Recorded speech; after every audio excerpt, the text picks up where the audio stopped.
கிறிஸ்தவம் இந்துத்துவம் ரெண்டுமே அடிப்படையிலே மாறுபட்ட மதங்கள். பல கோடி தெய்வங்களை கொண்டு இருப்பது இந்து மதம். ஆனா ஒரே ஒரு தெய்வம் தான் சொல்லி வாழ்வது கிறிஸ்தவ மதம். அதுல கடவுள் யார் என்ற கேள்விக்கு இந்த இரண்டு மதங்களுக்குள்ளும் எப்படி ஒரு இணைப்பு காணப்பட முடியும்? மதத்தை தாண்டி அதன் பின்னணியில் காணக்கூடிய தத்துவங்களை நாம் ஆராய்ந்தோம் என்றால் நம் கண்கள் வியக்கத்தக்க பல ஆச்சரியங்களை நாம் பார்க்க முடியும். இந்து மதத்தின் தத்துவங்களின்படி கடவுள் ஒருவராகவே இருக்கிறார், அவர் உருவமற்று காணப்படுகிறார். ஆச்சரியமா இல்லையா உங்களுக்கு? எப்படி கிறிஸ்தவ மதத்தின் பின்னணியில் காணப்படுவது பைபிள் என்ற புனித நூலோ, இந்து மதத்தின் பின்னணியில் காணப்படுவது உபனிஷத், பிரம்மசூத்ரா என்ற புனித நூல்கள். இதை பல ஆச்சாரியர்கள் கற்று விளக்கம் கொடுத்திருக்கிறார்கள். அந்த விளக்கங்களில் குறிப்பிடத்தக்கது அத்வைதம், துவைதம் என்றவை. அத்வைதத்தின்படி இருக்கிறது என்பது ஒன்னே ஒண்ணுதாங்க, அது பிரம்மன். நம்ம கண்கள்ல காணப்படுகிற ஒவ்வொரு வித்தியாசங்கள், செடி இருக்கு, கொடி இருக்கு, நீங்க இருக்கீங்க, நான் இருக்கீங்க, எல்லாமே மாயை. ஆனால் இருப்பது என்பது ஒன்னே ஒண்ணுதான், அது பிரம்மன். இதுக்கும் கிறிஸ்தவத்துக்கும் என்னங்க சம்பந்தம்? ஆச்சரியமான விஷயம் என்னவென்றால் அத்வைதத்தின் பிரம்மனை கிறிஸ்தவ வேதமாகிய பைபிள்ல இருந்து அழகாக விளக்க முடியும். ஆதியிலே கடவுள் வார்த்தையால் இந்த உலகத்தை படைத்தார் என்று கிறிஸ்தவ வேதம் சொல்லுகிறது. வெளிச்சம் எப்படிங்க வந்துச்சு? கடவுளுடைய வார்த்தையால் வந்தது. பூமி எப்படி வந்துச்சு? கடவுளுடைய வார்த்தையால் வந்தது. மிருகங்கள், செடி, கொடி எல்லாமே அவருடைய வார்த்தையால் சிருஷ்டிக்கப்பட்டவை. ஆக படைக்கப்பட்ட எல்லா சிருஷ்டிகளின் மூலப்பொருள் வார்த்தை.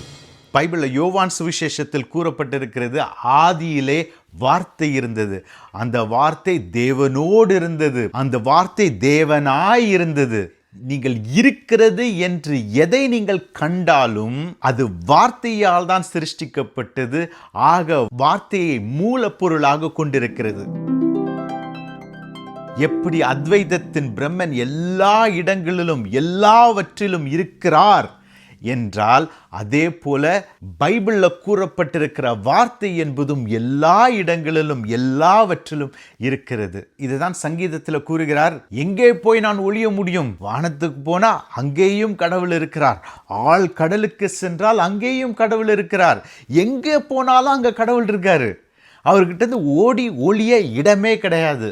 மோசே என்ற மனிதன் கடவுள்கிட்ட போய், கடவுளே உங்க பேர் என்ன அப்படின்னு கேட்கிறாரு.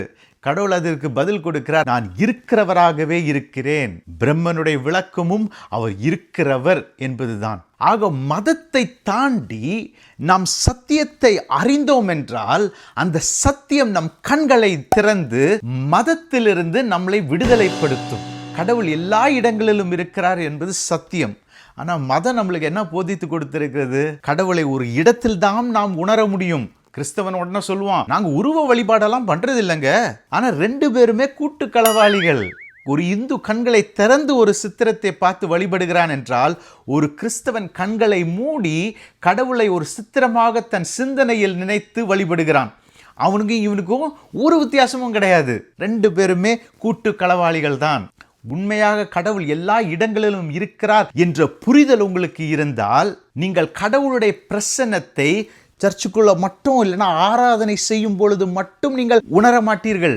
ஆராதனையை முடிச்சுட்டு உங்க இன்ஸ்டாகிராமை திறக்கிறீங்கல்ல, அங்க கடவுளுடைய பிரசனத்தை உணர்வீர்கள்.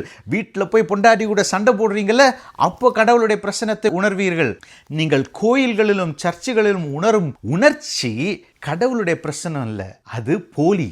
உண்மையான கடவுளுடைய பிரசனம் எல்லா இடங்களிலும் எல்லா நேரங்களிலும் இருக்கிறது. அடுத்து உங்களுக்கு ஒரு கேள்வி வரணும், எல்லாமே பிரம்மன் என்றால் உங்களுக்கும் எனக்கும் என்னங்க வித்தியாசம் இருக்கு?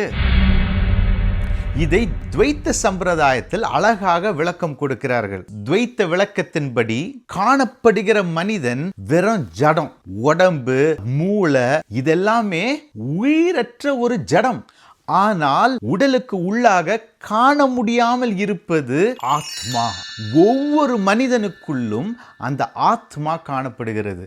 ஒரு மனிதனுடைய ஆத்மா உடலோடு ஒன்றும் பொழுது அது ஜீவாத்மாவாக மாறுகிறது. எனக்குள்ள ஒரு ஜீவாத்மா இருக்கு, உங்களுக்குள்ள ஒரு ஜீவாத்மா இருக்கு, உங்களுக்குள்ள இன்னொரு ஜீவாத்மா இருக்கு. இப்ப நம்மெல்லாம் ஜீவாத்மாக்கள்னா கடவுள் யாரு? கடவுள் பரமாத்மா. அப்போ இந்த பரமாத்மாக்கும் ஜீவாத்மாக்கும் என்ன சம்பந்தம்? பரமாத்மா ஒரு சூரியன் என்றால் இந்த ஜீவாத்மாக்கள் எல்லாம் தண்ணீர்ல சூரியனுடைய பிரதிபலிப்பாக காணப்படுகிறது. இதை தான் பைபிள் அழகாக கூறப்பட்டிருக்கிறது. கடவுள் மனிதனை தன் சாயலிலே படைத்தார். ஒரு சூரியனுடைய பிரதிபலிப்பு எப்படி ஜீவாத்மாவாக இருக்கிறதோ, கடவுளுடைய சாயலாக மனிதனுடைய ஆத்மா காணப்படுகிறது. மனிதனுடைய ஆத்மா கடவுள் அல்ல, கடவுளுடைய ஒரு பிரதிபலிப்பு.